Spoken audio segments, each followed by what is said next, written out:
अस्सलाम वालेकुम dear viewers, अज़ीज़ कराम। आज हमारा मौजू है वजुल मफासल यानी जोड़ों का दर्द।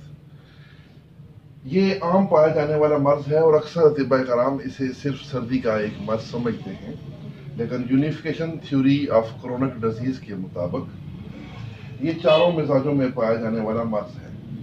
जोड़ों में अमूमन कनेक्टिव टिश्यूज की ज्यादती होती है सॉरी इनमें सोजिश से ये मर्ज शुरू होता है और फिर दर्जात तय करते करते मर्ज का मिजाज बदलता रहता है, जिससे इस मर्ज की कई सूरतें सामने आती हैं। यानी जो जो मिजाज बदलता है तो उसकी नई सूरत और नई अलामतें सामने आती हैं।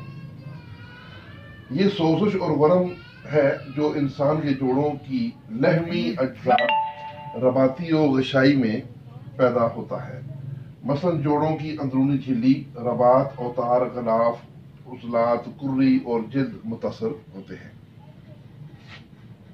अगर जिल्द में सोजिश हो तो उसमें सुर्खी बाहर से सामने से नजर आती है, लेकिन अंदर की सुर्खी वगैरह तो बाहर से नजर नहीं आती।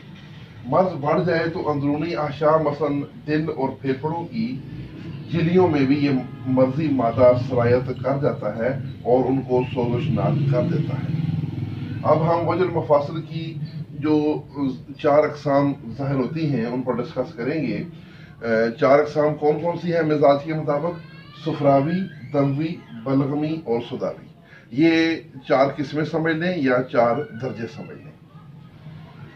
अच्छा, एक और बात थोड़ी सी बता दूं कि हर चूंकि इंसान का मिजाज अलग होता है, बुनियादी तौर पर चार किस्म के मिजाजों में इंसान पाए जाते हैं। कुछ लोग बुनियादी वरासती तौर पर उनके अंदर जो है वो सुफरावी मिजाज पाया जाता है, कुछ दमवी मिजाज के होते हैं, कुछ बलगमी और कुछ सुदावी मिजाज के होते हैं। तो ये चूंकि एक सिलसिला है मर्ज का, एक तरतीब है। सुफरावी मिजाज में ये सुफरावी सिलसिला ज़्यादा लंबा होता है, उनमें ये सुफरावी जो अलामात है ज़्यादा अरसा तक रहती हैं।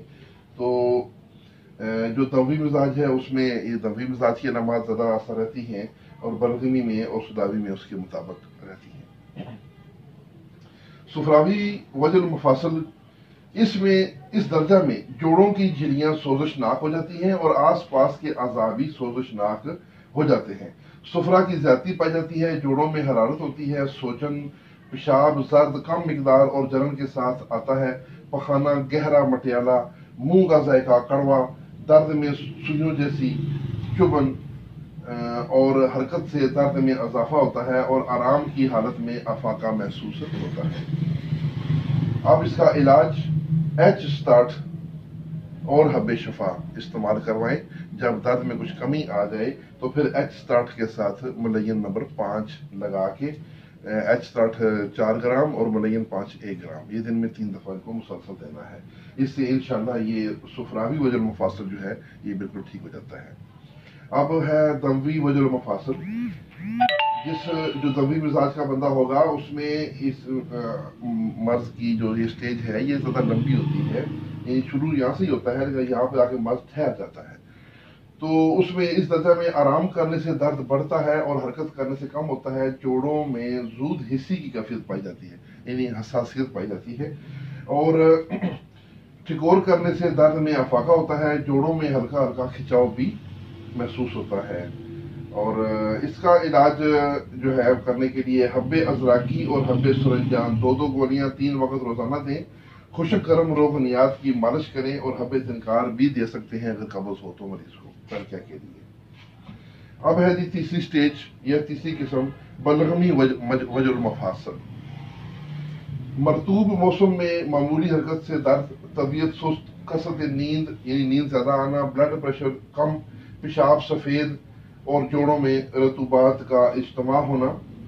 और रतूबात जो है वो अमूमन गाढ़ी होके हो जाती, इकट्ठी हो जाती है। इसका इलाज जो होगा वो कशरी असाबी मुसल 2 ग्राम रोजाना असर के वक्त दें और 4 मलयन और 4 जदीद बराबर मिलाकर 4 ग्राम दवा दिन में 3 बार शहद मिले पानी से देनी है।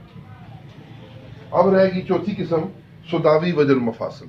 यही ज्यादा बिगड़ कर गंठिया बन जाता है। तो ये सुदावी सर्दी खुश्की का ये मर्ज है।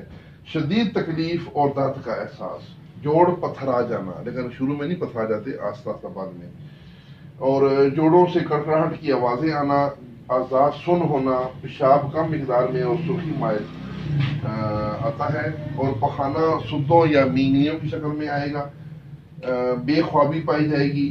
اس کے علاج کے لیے اکسیلر مفاصل 2 گولیاں شہد ملے نیم گرم دودھ سے دیں، صبح شام دیں، اور علامات میں کمی ہونے پر ملین 45 2 گرام دن میں 3 بار ہمراہ قہوہ ادرک شروع کروائیں، اور جوڑوں پر گرم تر مزاج کے روحانیات کی مالش کریں۔